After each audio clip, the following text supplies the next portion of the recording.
ఇప్పుడు మనము UV visible spectroscopy అంటే ఏమిటో చూద్దామండి. దీంట్లో ఫార్ యూవీ అంటే ఏమిటి, నియర్ యూవీ అంటే ఏమిటి, విజిబుల్ రీజియన్ అంటే ఏమిటి అనే కాన్సెప్ట్ చూస్తాము. దీంతో పాటుగా నియర్ యూవీలో ఏ కాంపౌండ్స్ని అనలైజ్ చేస్తాము, ఫార్ యూవీలో ఏ కాంపౌండ్స్ని అనలైజ్ చేస్తాము, దాంతోపాటుగా విజిబుల్ రీజియన్లో ఏ కాంపౌండ్స్ని అనలైజ్ చేస్తాము అనే విషయాన్ని మనం ఇప్పుడు డీటెయిల్గా నేర్చుకుందాము. రైట్, చూడండి యూవీ విజిబుల్ స్పెక్ట్రోస్కోపీ. చూడండి, జనరల్గా మీరు ఏ అనలైటికల్ టెక్స్ట్ బుక్స్ చూసినా యూవీ రీజియన్ అంటే మనకి కనిపించేది 200 నానోమీటర్స్ టు 400 నానోమీటర్స్, అంతేనా? రైట్. కానీ నేను యూవీ విజిబుల్ రీజియన్ని నేను ఏ విధంగా రాస్తానంటే చూడండి, యూవీ రీజియన్ని నేను 10 నానోమీటర్స్ నుంచి 400 నానోమీటర్స్ అని రాస్తున్నానండి. ఎందుకు రాస్తున్నాను అనేది మీకు ముందు అర్థమవుతుంది, ఓకేనా? చూడండి, ఈ యూవీ రీజియన్ని 10 నానోమీటర్స్ నుంచి 400 రాసామా? రైట్. ఈ యూవీ రీజియన్ని మనము జాగ్రత్తగా చూసినట్లయితే రెండు రకాలుగా క్లాసిఫై చేస్తామండి. చూడండి, ఫస్ట్ వన్ వచ్చేసి ఫార్ యూవీ, సెకండ్ వన్ వచ్చేసి నియర్ యూవీ, ఫార్ యూవీ, ఓకేనా? ఈ ఫార్ యూవీ యొక్క వేవ్ లెంత్ వచ్చేసి 10 నానోమీటర్స్ టు 200 నానోమీటర్స్. రైట్.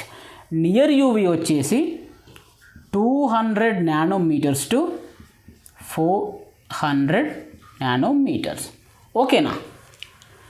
దీన్ని ఈ ఫార్ యూవీనే మరొక పేరుతో పిలుస్తామండి. దాన్నే ఏంటంటే వాక్యూమ్ యూవీ అంటాం. ఓకే. ఈ నియర్ యూవీనే మరొక పేరుతో పిలుస్తామండి. దాన్నే మనం ఏమంటామంటే అనలైటికల్ రీజియన్,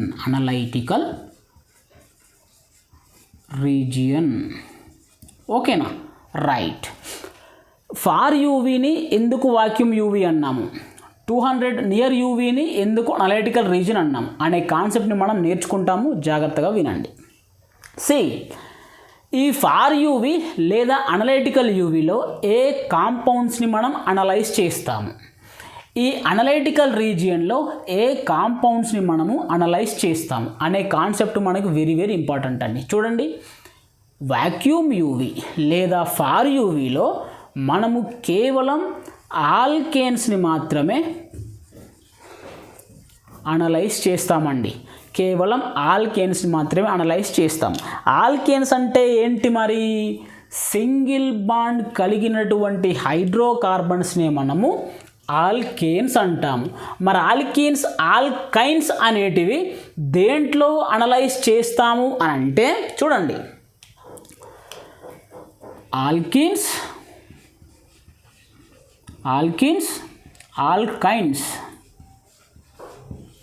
ఆల్కైన్స్లో ఏముంటుంది? డబుల్ బాండ్స్ ఉంటాయి. ఆల్కైన్స్లో ఏముంటాయి? ట్రిపుల్ బాండ్స్ ఉంటాయి, ఓకేనా? డబుల్ బాండ్స్ మరియు ట్రిపుల్ బాండ్స్ ఉన్నటువంటి కాంపౌండ్స్ని మనము అనలైటికల్ రీజియన్లో అనలైజ్ చేస్తాము. ఎందుకు మరి అనలైటికల్ రీజియన్లో ఆల్కేన్స్ని ఎందుకు అనలైజ్ చేయలేము? వాక్యూమ్ రీజియన్లో ఆల్కైన్స్ని ఎందుకు అనలైజ్ చేయలేము అనే డౌట్ మీకు రావాలి. వచ్చిందంటే వెరీ గుడ్. చూడండి, ఫార్ యూవీలో వేవ్ లెంత్ ఎంత అండి? 10 nanometres to 200 nanometres. Analytical region లేదా నియర్ యూవీలో వేవ్ లెంత్ ఎంత అండి? 200 nanometres to 400 nanometres. Wavelength far UV కంటే నియర్ యూవీ యొక్క వేవ్ లెంత్ పెద్దగా ఉంది, ఎక్కువగా ఉంది. అంటే వేవ్ లెంత్ పెరిగితే ఎనర్జీ అనేది తగ్గుతుంది, వేవ్ లెంత్ అనేది తగ్గితే ఎనర్జీ అనేది పెరుగుతుంది. ఈ కాన్సెప్ట్ మనకు తెలుసు కదా. రైట్. అంటే ఇక్కడ వేవ్ లెంత్ అనలైటికల్ రీజియన్ కన్నా కూడా వాక్యూమ్ రీజియన్లో వేవ్ లెంత్ తక్కువగా ఉంది అంటే దీని యొక్క ఎనర్జీ ఎక్కువగా ఉంటుంది. ఇక్కడ ఎనర్జీ తక్కువగా ఉంటుంది. చూడండి, ఎక్కువ ఎనర్జీ ఉన్నటువంటి రేడియేషన్ని మనము వీక్ బాండ్స్ అయినటువంటి పై బాండ్స్ పైకి పంపించడం వల్ల ఏమవుతుందంటే చూడండి, డబుల్ బాండ్ అంటే మీనింగ్ ఏంటండి? డబుల్ బాండ్ అంటే ఒకటి పై బాండ్, ఒకటి సిగ్మా బాండ్. ట్రిపుల్ బాండ్ అంటే మీనింగ్ ఏంటండి? 2 పై బాండ్స్ ఉంటాయి, ఒక్క సిగ్మా బాండ్ ఉంటుంది. అంతేనా? రైట్. ఈ పై బాండ్స్ అనేటివి చాలా వీక్ బాండ్స్ అండి. వీక్ బాండ్స్ పైకి హై ఎనర్జీని పంపించినప్పుడు ఏమవుతుందంటే ఈ పై బాండ్లో ఉన్నటువంటి ఎలక్ట్రాను అయోనైజ్ అవుతుందండి.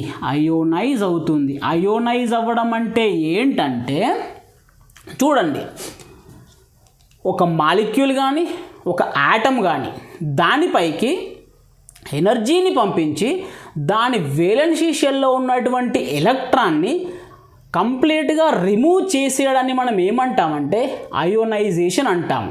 ఈ అయోనైజేషన్కి కావలసిన ఎనర్జీని మనం ఏమంటామంటే అయోనైజేషన్ ఎనర్జీ అంటాం. అంటే చూడండి, పై బాండ్లో ఉన్నటువంటి పై ఎలక్ట్రాన్స్ని అయోనైజ్ చేసింది అంటే ఏం చేసింది?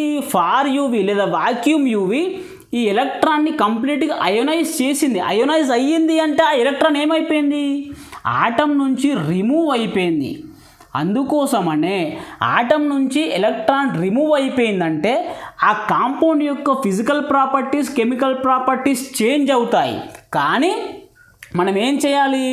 ఆ కాంపౌండ్ యొక్క physical property, chemical property change అవ్వకుండా ఆ కాంపౌండ్ ఏమిటో మనం కనుక్కోవాలి. కాబట్టి ఆల్కైన్స్ని మనము వాక్యూమ్ యూవీలో అనలైజ్ చేయలేము. ఎందుకు అంటే because of the high energy ఉండడం వలన పై బాండ్స్లో ఉన్నటువంటి పై ఎలక్ట్రాన్స్ అయోనైజ్ అయిపోవడం వలన ఈ కాంపౌండ్ యొక్క ఫిజికో కెమికల్ ప్రాపర్టీస్ మారిపోతాయి. కాబట్టి ఆల్కిన్స్ లేదా ఆల్కైన్స్ని మనము వాక్యూమ్ రీజియన్లో అనలైజ్ చేయము. మరి ఓన్లీ ఆల్కేన్స్నే వాక్యూమ్ రీజియన్లో అనలైజ్ ఎందుకు చేస్తాము అనే డౌట్ మీకు రావాలి. వచ్చిందా? Right, good. చూడండి, ఆల్కేన్స్ అంటే ఏంటండి? సింగిల్ బాండ్ ఉన్నటువంటి హైడ్రోకార్బన్స్ని మనము ఆల్కేన్స్ అంటాము. 2 ఎగ్జాంపుల్ చూడండి. For example CH3 bond CH3 ఏంటండి ఇది? ఈథేన్. ఇంకో ఎగ్జాంపుల్ చూడండి, CH3 bond CH2 bond CH3 ఏంటండి ఇది? ప్రోపేన్. ఒక కార్బన్ ఉంటే మిత్, 2 కార్బన్లు ఉంటే ఇత్. సింగిల్ కార్బన్ ఉంది కాబట్టి సింగిల్ బాండ్ ఉంది కాబట్టి ఆల్కేన్. ఏన్ అంటే ఏఎన్, ఇత్ ఏన్, ఈథేన్ వచ్చేసింది. 3 కార్బన్లు ఉన్నాయి కాబట్టి ప్రొప్, సింగిల్ బాండ్ ఉంది కాబట్టి ఏను, ప్రోపేన్ వచ్చేసింది. ఈ ప్రొనౌన్సియేషను, ఈ నేమింగు మీకు తెలియాలి అంటే మీకు IUPAC నామిక్లేచర్ మీద గట్టి పట్టు ఉండాలండి. International union of pure and applied chemistry nomenclature పైన మీకు మంచి అవగాహన ఉన్నప్పుడు మాత్రమే ఒక కాంపౌండ్కి ఆర్గానిక్ కెమిస్ట్రీలో నేమింగ్ ఎలా ఇస్తామో మీకు అర్థమవుతుంది. ఇది మీకు తెలియకపోయినా టెన్షన్ పడాల్సిన అవసరం ఏమీ లేదు. ఈ స్పెక్ట్రోస్కోపీ తర్వాత మనము ఆర్గానిక్ కెమిస్ట్రీ స్టార్ట్ చేస్తాము. ఆర్గానిక్ కెమిస్ట్రీలో తప్పకుండా IUPAC నామిక్లేచర్ని మీకు అర్థమయ్యే విధంగా ఇన్ డీటెయిల్గా చెప్పిన తర్వాతనే మనము ఫర్దర్గా ముందుకెళ్తాము. ఓకేనా? రైట్. చూడండి, ఆల్కేన్స్ని వాక్యూమ్ రీజియన్లో ఎందుకు అనలైజ్ చేస్తామంటే ఆల్కేన్స్లో ఉన్నాయంటండి సింగిల్ బాండ్స్. అంటే ఇక్కడ ఏముందండి? ఓన్లీ సిగ్మా బాండ్ ఉంది. సిగ్మా బాండ్ అనేది వెరీ స్ట్రాంగ్ బాండ్ అండి. పై బాండ్తో కంపేర్ చేస్తే సిగ్మా బాండ్ అనేది వెరీ స్ట్రాంగ్గా ఉంటుంది. సిగ్మా బాండింగ్లో ఉన్నటువంటి ఎలక్ట్రాన్ని గ్రౌండ్ స్టేట్ నుంచి ఎగ్జైటెడ్ స్టేట్కి పంపించాలంటే నియర్ యూవీలో ఉన్నటువంటి ఎనర్జీ సరిపోదు. కాబట్టి మనము వాక్యూమ్ యూవీలో ఉన్నటువంటి హై ఎనర్జీని యూస్ చేసి సిగ్మా బాండింగ్లో ఉన్నటువంటి ఎలక్ట్రాన్ని గ్రౌండ్ స్టేట్ నుంచి ఎగ్జైటెడ్ స్టేట్కి పంపించేసి దీని యొక్క స్ట్రక్చర్ని మనం అనలైజ్ చేస్తాము. అందుకోసమనే ఆల్కేన్స్ని వాక్యూమ్ రీజియన్లోను, ఆల్కైన్స్ని మనము నియర్ యూవీలోను టెస్ట్ చేస్తాము. మరి నియర్ యూవీకి అనలైటికల్ రీజియన్ అని, ఫార్ యూవీకి వాక్యూమ్ రీజియన్ అని ఎందుకు పేరు పెట్టారు? చూడండి,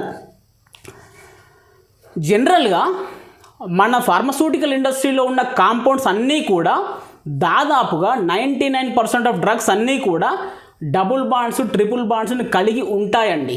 కాబట్టి మెజారిటీ ఆఫ్ డ్రగ్స్కు డబుల్ బాండ్స్, ట్రిపుల్ బాండ్స్ ఉన్నాయి. కాబట్టి వీటిని అనలైజ్ చేయాలంటే తప్పకుండా మనకు కావాల్సింది నియర్ యూవీనే. కాబట్టి ఈ నియర్ యూవీని మనం అనలైటికల్ రీజియన్గా పేరు పెట్టుకున్నాము.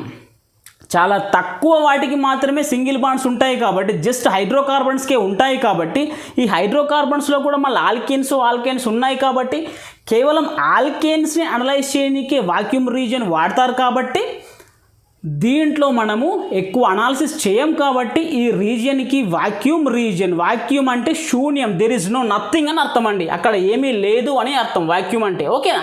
రైట్. ఇప్పుడు మీకు అర్థమైందని నేను అనుకుంటున్నాను. చూడండి, ఇప్పుడు నియర్ యూవీలోకి రండి. నియర్ యూవీలో మనం ఏం అనలైజ్ చేస్తామనుకున్నాము? నియర్ యూవీలో ఫార్ యూవీని యూజ్ చేసి ఆల్కైన్స్ మనం అనలైజ్ చేయలేము. ఎందుకు అంటే అయోనైజేషన్ ప్రాపర్టీ దీనికి ఎక్కువగా ఉంది కాబట్టి. మరి ఈ ఆల్కైన్స్ని నియర్ యూవీని యూజ్ చేసి ఏ విధంగా అనలైజ్ చేస్తామంటే చూడండి, నియర్ యూవీలో కేవలం డయిన్స్,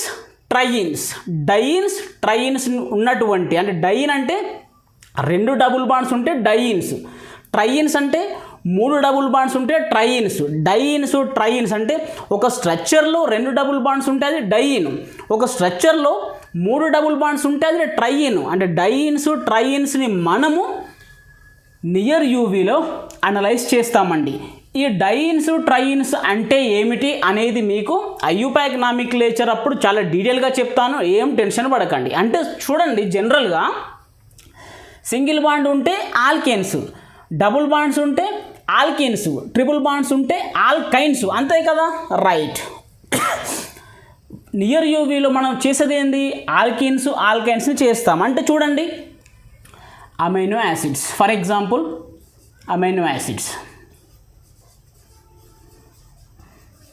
అమైనో యాసిడ్స్లో డబుల్ బాండ్స్ ఉంటాయా ఉండవా? 100% ఉంటాయి. నెక్స్ట్ ప్రోటీన్స్లో డబుల్ బాండ్స్ ఉంటాయా ఉండవా? 100% ఉంటాయి. Next nucleic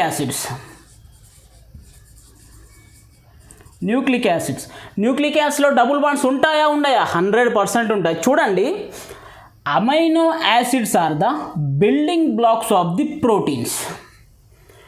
proteins are the building blocks of the life అంటే nothing but A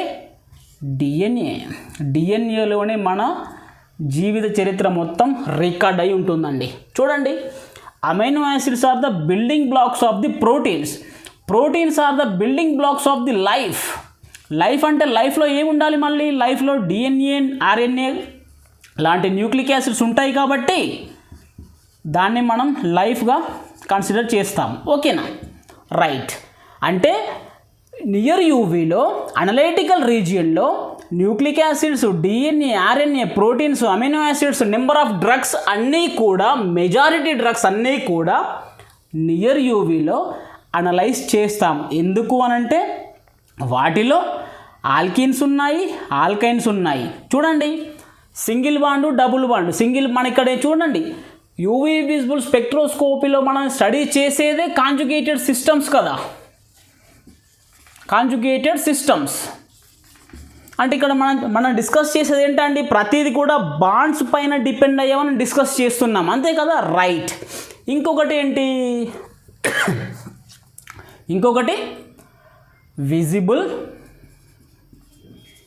visible region. ఓకేనా? విజిబుల్ రీజియన్ వచ్చేసి 400 నానోమీటర్స్ టు 800 నానోమీటర్స్. చూడండి, సింగిల్ బాండ్ ఉంటే ఆల్కేన్స్ అన్నాము. ఆల్కేన్స్ని మనం వాక్యూమ్ రీజియన్లో అనలైజ్ చేసాము. డబుల్ బాండ్స్ లేదా ట్రిపుల్ బాండ్స్ ఉంటే వాటిని మనం ఆల్కైన్స్ అన్నాము. దీన్ని మనం నియర్ యూవీలో అనలైజ్ చేసాము. మరి ఈ విజిబుల్ రీజియన్లో వేటిని అనలైజ్ చేస్తాము అని అంటే ఇక్కడ కూడా మనము డబుల్ బాండ్స్ లేదా ట్రిపుల్ బాండ్స్ని అనలైజ్ చేస్తాము. కానీ ఇక్కడ కేవలం డయీన్స్, ట్రయీన్స్ మాత్రమే ఇక్కడ అనలైజ్ చేసాము. డయీన్స్ అంటే ఏంటండి? ఒక స్ట్రక్చర్లో 2 డబుల్ బాండ్స్ ఉంటే డయీన్, ఒక స్ట్రక్చర్లో 3 డబుల్ బాండ్స్ ఉంటే ట్రయీన్స్. అంతకంటే ఎక్కువ, ఫర్ ఎగ్జాంపుల్ ఇక్కడ 10 డబుల్ బాండ్స్ ఉన్నాయి, లేకపోతే 11 డబుల్ బాండ్స్ ఉన్నాయి.